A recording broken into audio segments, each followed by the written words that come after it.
Assalamualaikum warahmatullahi wabarakatuh. Yang terhormat dosen pengampu mata kuliah pengantar manajemen, Ibu Nita Sofia, SPD, MPD. Baiklah, kami dari kelompok 5 akan menjelaskan materi tentang tim dan kerja kelompok. Yang pertama, saya akan menjelaskan tentang pengertian tim dan kelompok.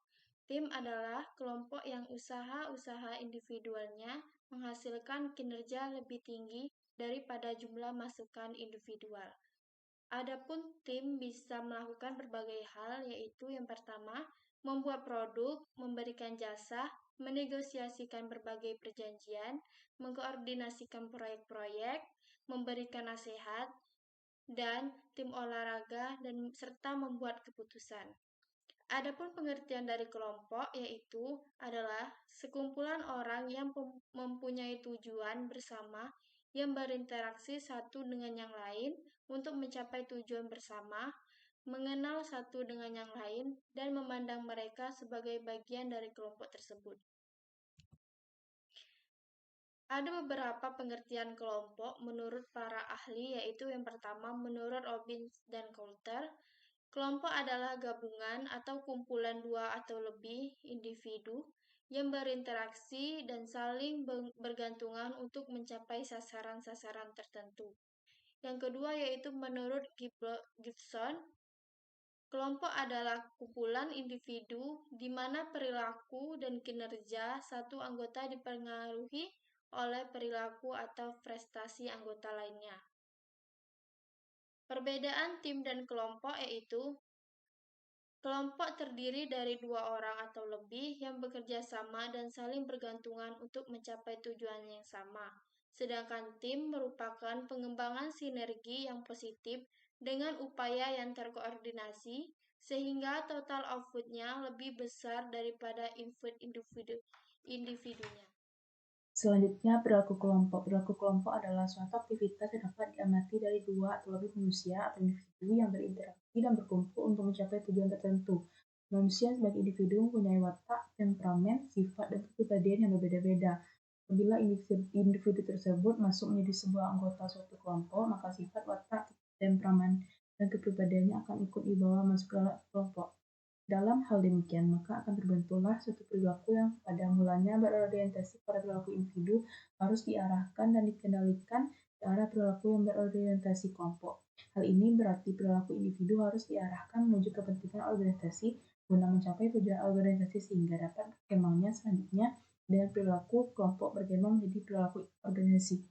Perilaku organisasi adalah suatu bidang studi yang menginvestigasi dampak perilaku lain dari individu, kelompok, struktur dalam organisasi, dan dengan maksud menerapkan pengetahuan untuk memperbaiki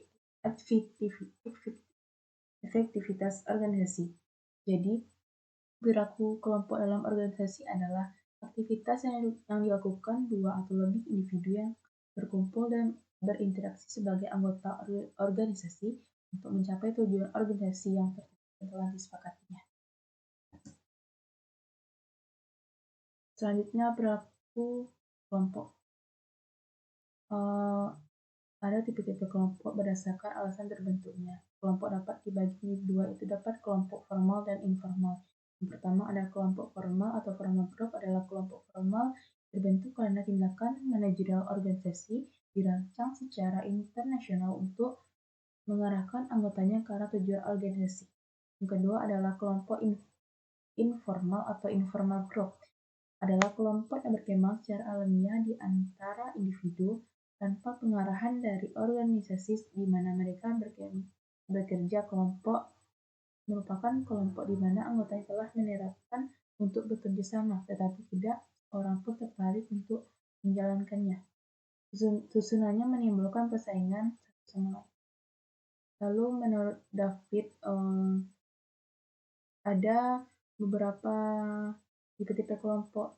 Pertama ada kelompok tradisional, merupakan kelompok di mana anggotanya setuju untuk bekerja sama, tetapi melihat adanya sedikit kekurangan dalam menjalankannya, di mana ada beberapa murid yang menjalankan tugas sedangkan yang lain tidak melakukan apapun.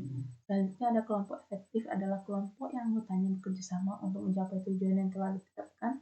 Anggotanya yakin bahwa mereka dapat mencapai tujuan jika bekerja sama dengan anggota kelompok lain dan mencapai tujuan bersama. Selanjutnya ada kelompok prestasi tinggi, adalah kelompok yang memenuhi semua kriteria kelompok efektif dan menunjukkan semua harapan yang layak yang diberikan oleh para anggotanya. Menciptakan kelompok menjadi tim yang efektif. Suatu tim dianggap efektif atau tidak sangat tergantung dari kriteria yang diterapkan perusahaan. Tetapi biasanya suatu tim yang bekerja efektif memiliki karakteristik sebagai berikut.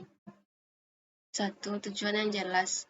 Tim berkinerja tinggi memiliki pemahaman yang jelas mengenai tujuan yang akan dicapai. 2. Keahlian yang relevan.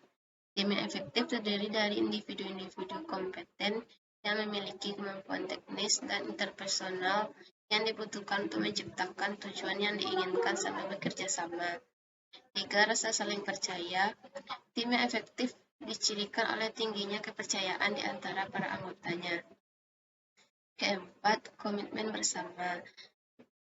Memiliki karakteristik seperti adanya dedikasi terhadap tujuan tim dan kesediaan untuk mencurahkan energi untuk meraihnya. Kelima, komunikasi yang baik. Untuk tim yang efektif harus memiliki komunikasi yang baik agar para anggota dalam menyampaikan pesan satu sama lain bisa memahami. Keenam, kemampuan bernegosiasi. Artinya tim selalu melakukan penyesuaian terhadap siapapun yang melakukannya, menuntut fleksibilitas untuk memiliki kemampuan bernegosiasi dalam menghadapi dan merekonsiliasi perbedaan. Ketujuh, kepemimpinan yang sesuai. Artinya pemimpin yang bisa memotivasi suatu tim untuk mengikuti dalam situasi tersulit sekalipun. Kedelapan, dukungan internal dan eksternal.